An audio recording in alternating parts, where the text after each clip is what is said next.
Hey guys, welcome back to Renegade Reviews. This is Renegade. Today, it's been a while since I've done a review, so we're just going to jump right into it. Today I'm going to be reviewing the issue 10 box set for the Marvel Universe Secret Wars pack. Okay, so this one came with issue number 10, Doctor Doom, and Absorbing Man, as well as the small Wasp figure. And so, jumping right into all that, here we have it. You have the comic here, number 10. Still haven't gotten around to reading all those. I've been reading the current stuff, so it's taking a hit that way. And, yeah, so can't tell you much about the comic right now, though these are all classics. But, jumping right into the figures, you can see I've got Absorbing Man here with his Thunderball. Doom's holding his gun, and then I just kind of stuck Wasp in his cape so that you could get Wasp in the shot as well. Let's start by reviewing Doctor Doom, because he's the one probably more people care about. So basically, Doctor Doom is an excellent figure, guys. Really good detail on him. Here, let's see if we can get that to focus a bit better.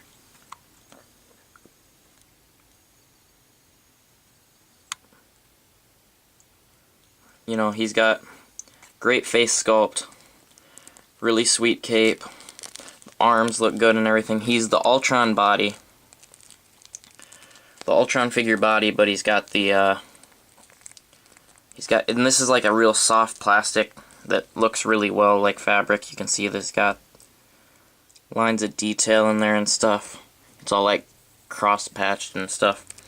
And then up here it's got the torso. And then he's got a holster on the side for detail with a nice gold button, nice gold belt buckle and everything. The holster doesn't actually open and hold the gun, which would have been cool, but not really that necessary. I don't picture Doom as needing a gun all that often anyway. Literally, I've put this in a box and I had to go get it out for the review, but pretty cool gun. You know, just something that looks somewhat classic, but at the same time, kind of new tech. You know, just a standard black. To get on to the rest of the figure, we'll go over articulation quick. He's, okay, his head comes right off, and since that just came off, I'll just show you guys. This is the cape. It comes off, it moves really well. And then on his back, he's got 2 pegs and a hole. And then on the back of the cape, it's got a peg and 2 holes. And so you just fit those right in there, and the cape holds on him pretty darn well. But I'll take that off to do the articulation of the rest of the figure first. So he spins all the way around at the ankle, as well as bends forward and back. Double jointed knees, which are excellent. Bends all the way to there. And then at the leg, he comes out, comes forward, and doesn't really go back at all. But he comes forward to about there. And the leg starts to bend out a little bit, but it's not really even noticeable unless you're looking for it. This holster kind of stops this leg from going out. That's not that big of a deal. How often do you have Doom kicking? He actually has waist articulation, which I was very surprised about when I got the figure. Well, I was more surprised when I got Ultron, but to see that this mold was going to have it was something. And that spins all the way around. Very good chest joint. Bends back and forth. A bit to the side. And spins all the way around. At the arm, he hinges up to there and then down and spins all the way around. So it's not like the hinge doesn't go all the way up, but you can just turn it. It looks exactly the same. Bicep swivel all the way around. But then along with the bicep swivel, he's got a hinge at the elbow, which is very cool, but then he also spins at the elbow. So you get the bicep swivel, and then you've also got this will turn all the way around, so that's cool. And then he spins at the wrist. And it's the same on both sides, you know. And now I'll put the cape back on. Now the cape does not really hinder articulation because unless you're trying to put the arms back, then it's kind of there, but you know, it's not any big deal. The head turns all the way around.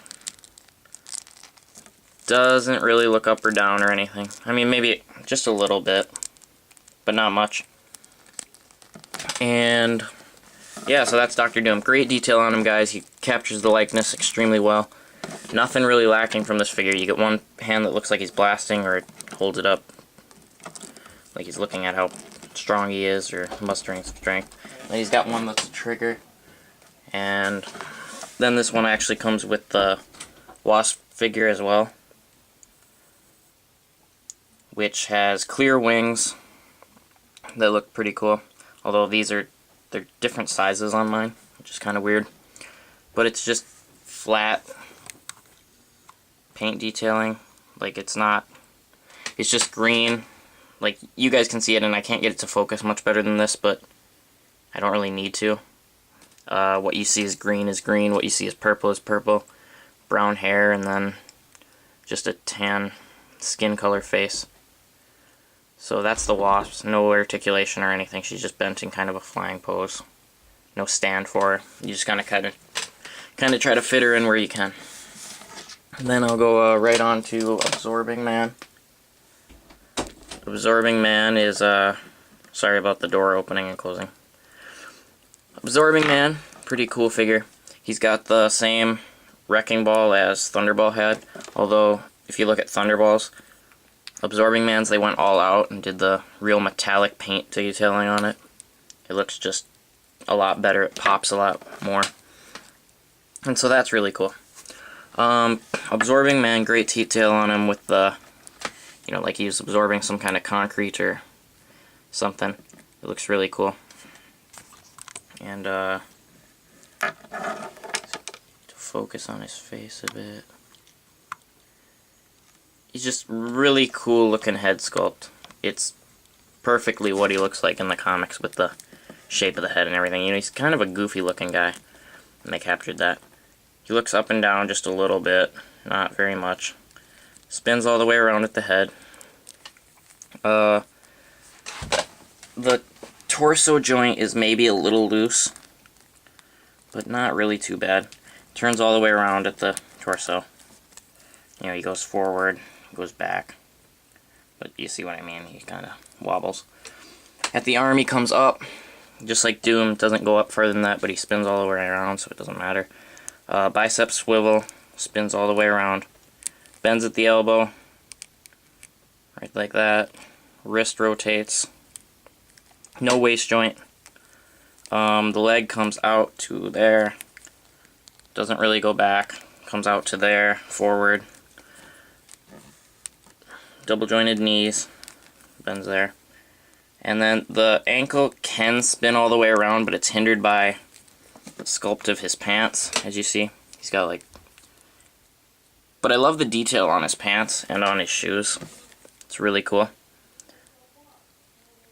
But his ankle also bends forward and back, but that is also hindered by the pants. So yeah, very cool figure. A little hard to pose him with the Thunderball just because it's a sort of an awkward thing. This doesn't really bend or anything. Like if they'd have put a wire in here, that would have helped. Because this isn't even that heavy, it's like a hollow ball. But it can still be a hassle to get him to hold it in a way that's appealing. But all around, guys, these are two really cool figures. If you want a Dr. Doom, well, see what I mean about the ball.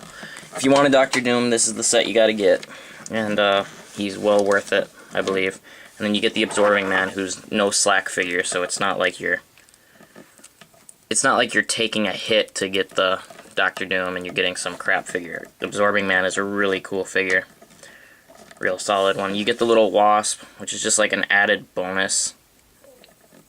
And a gun that you can probably just give to somebody else unless you want your Doom to have a gun, which if you do, go for it. And then you get a comic too, and this is all, you know, this was all like 13 bucks in stores, so really good value, and I definitely recommend this pack to anybody who wants any of these figures. So thanks guys, Renegade Reviews, signing off.